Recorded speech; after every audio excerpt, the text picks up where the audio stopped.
वही बात करते हैं दुर्ग से हमारे साथ हमारे सहयोगी सुबोध तिवारी जुड़ चुके हैं। सुबोध जी, आपसे पूछना चाहेंगे, दुर्ग में शराब तस्करी का मामला जो है देखने को मिल रहा है, जिसके चलते 2 युवकों को गिरफ्तार करने में पुलिस ने सफलता हासिल की है। क्या कुछ इस पर जानकारी निकलकर सामने आ रही है?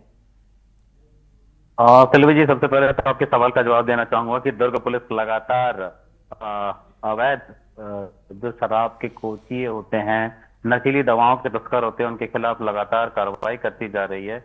और एक मिशन के तहत इस कार्रवाई में लगातार दुर्ग पुलिस सफल भी हो रही है।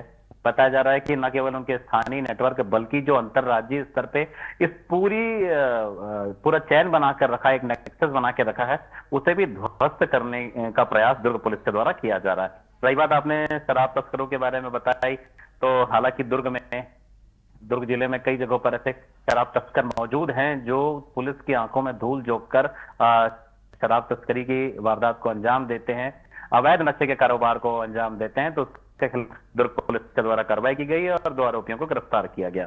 इसके बाद एक बड़ी बात और 3 मसले हैं जिस पर बात दर्शकों को बताना चाहूंगा कि एक तरफ केंद्र की भाजपा नेतृत्व पीएम मोदी की सरकार जो ट्रिलियन इकोनॉमी और जीएस इस पूरे विजन को पलीता लगाने का काम नगर पालिका निगम प्रशासन भिलाई का कर रहा है। कैसे? एक एक्साइज ड्यूटी होती है जो आज तक कभी लगाई नहीं गई और उसे कभी या तो स्थानीय शहर सरकार के प्रभाव में आकर कमजोर कर दिया गया, शिथिल कर दिया गया, तो कभी तेजी ला दी गई। इस बार जो तेजी लाई गई है वो इस कदर लाई गई है कि 2017 से बचे निर्यात कर यानी कि एक्सपोर्ट ड्यूटी की उगाही निगम प्रशासन उद्योग संचालकों से कर रहा है, जिसके खिलाफ अब उद्योग संचालक जो है वो एकजुट होने लगे हैं। बताया जा रहा है कि उनका कहना है कि जीएसटी की मूल भावना के खिलाफ है यह निर्यात कर, क्योंकि जब जीएसटी लगाया गया था, लागू किया गया था, तो कहा गया था कि सभी करों को हटाकर केवल एक कर सभी जो निर्माता हैं, जो सर्विस प्रोवाइडर हैं, उन्हें देना पड़ेगा, जो कि जीएसटी होगा। तो उसके बाद भी अगर निर्यात कर एक्सपोर्ट ड्यूटी लगाई जा रही है तो यह केंद्र सरकार के जीएसटी की मूल भावना के खिलाफ है। इससे एक तो औद्योगिक प्रतिस्पर्धा है और छोटे मोटे रोजगार की उपलब्धता इस प्रकार के उद्योग संचालकों के द्वारा दी जाती है, तो वह अब धीरे धीरे समाप्त हो जाएगी। प्रतिस्पर्धा के चलते छोटे उद्योग बंद हो जाएंगे और जो स्थानीय जो बेरोजगार युवक हैं, जिन्हें नौकरी मिलती है, रोजगार मिलता है, वह बेरोजगार हो जाएंगे, उनके हाथ खाली हो जाएंगे। तो इस तरह का विरोध देखने को मिल रहा है।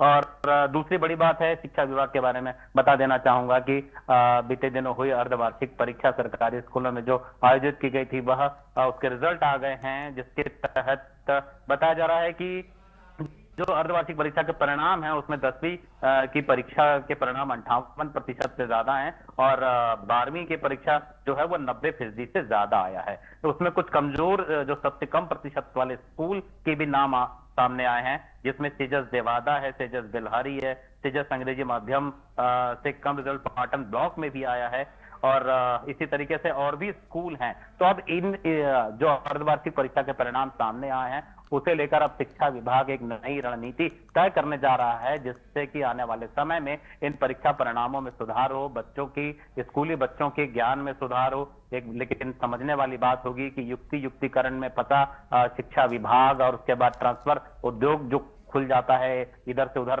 तबादले को लेकर, वह और उसके बाद एसआईआर में शिक्षकों की ड्यूटी लग जाती है। तो ऐसे में बच्चों की पढ़ाई को लेकर किस तरीके से सुधार किया जाएगा, बीते दिनों की पढ़ाई जो है वो तो आधी अधूरी रह गई, उस आधार पर अब ये अर्धवार्षिक परीक्षा का परिणाम आया है। अब वार्षिक परीक्षा के बीच अगर फिर से कोई सरकारी योजना आ जाती है, चाहे केंद्र सरकार की चाहे राज्य सरकार की, तो ऐसे में बच्चों की शिक्षा व्यवस्था पर सवालिया निशान लगना लाजमी होगा।